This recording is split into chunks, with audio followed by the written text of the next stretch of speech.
सबको ओम शांति।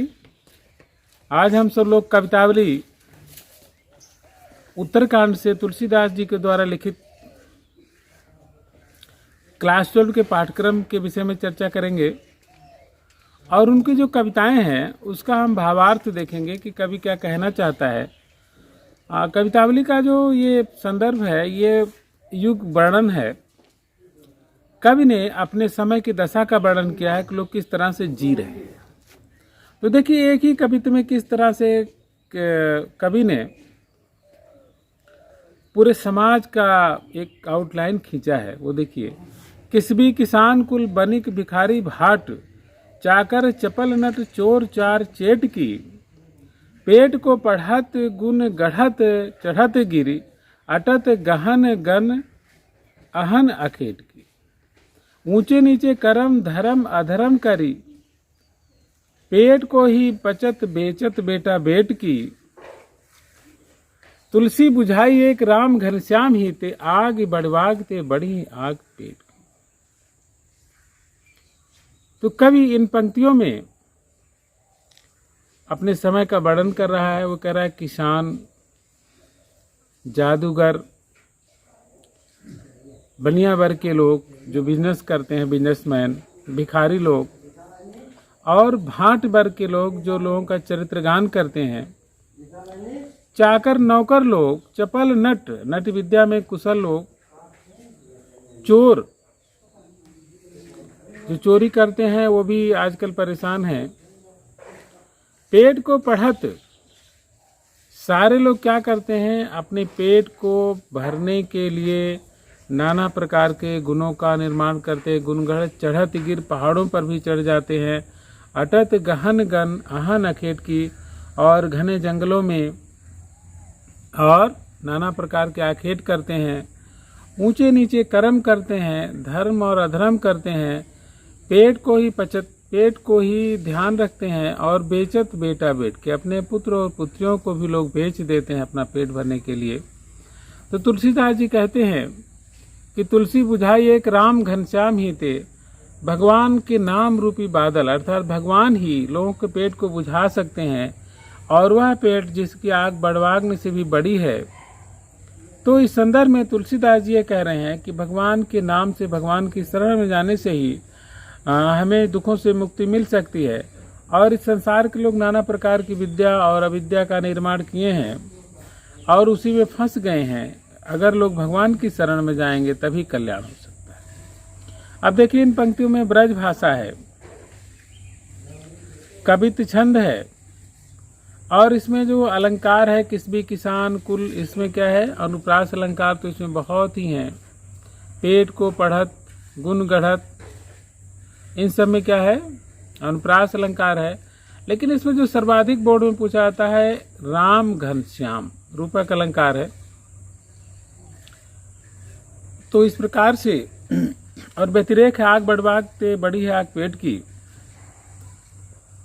अगले छंद में चलते हैं, खेती ना किसान को भिखारी को न भीख बलि, बनिक को बनिज न चाकर को चाकरी, जीविका विहीन लोग सीधेवान सोच बस, कहाँ एक एकन सो कहाँ जाई का करी, वेदहों पुराण कही लोकों बिलोकियत, साकरे सबे पे राम रावरे कृपा करी, दारिद दसानन दबाई दूनी दीन बंधु, दुरित दहन देख तुलसी हाहा करी।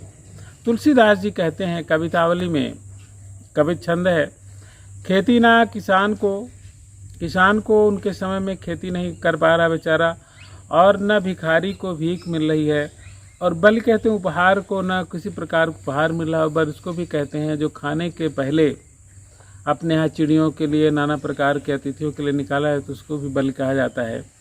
ये भारतीय संस्कृत का एक विशेष शब्द है बलि।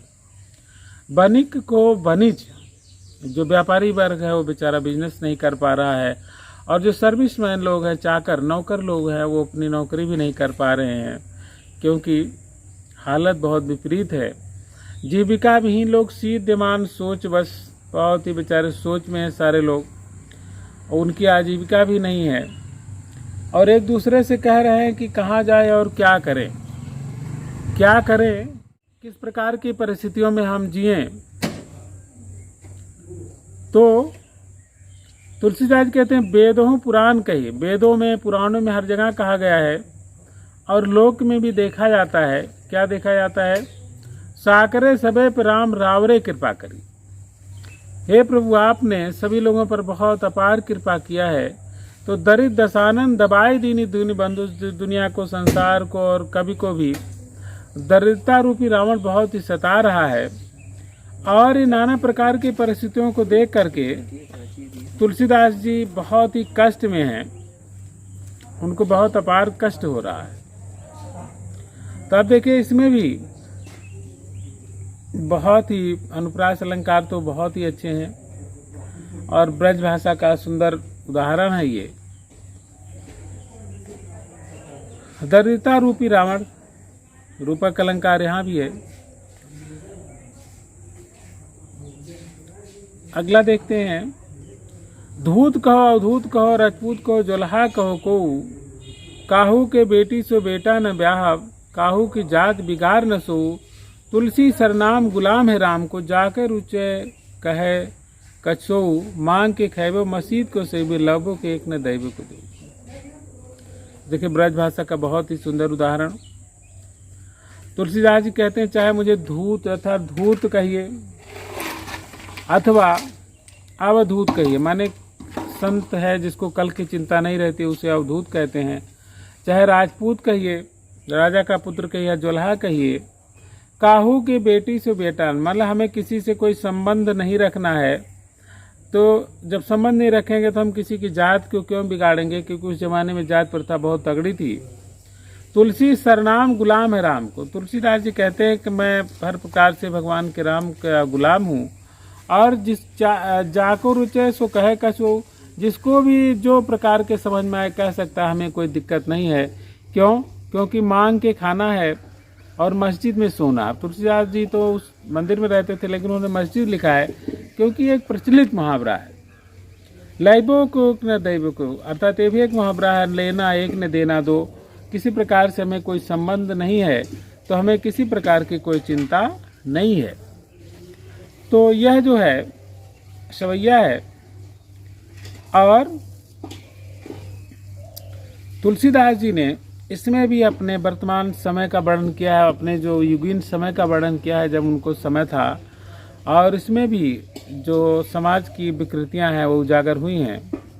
ब्रज भाषा है तो हमें पूरा उम्मीद है कि आपके चैप्टर समझ में आ गया होगा। उससे फिर से पढ़िएगा। कहीं भी कोई दिक्कत होती है तो आप अवश्य कमेंट करें। ओम शांति।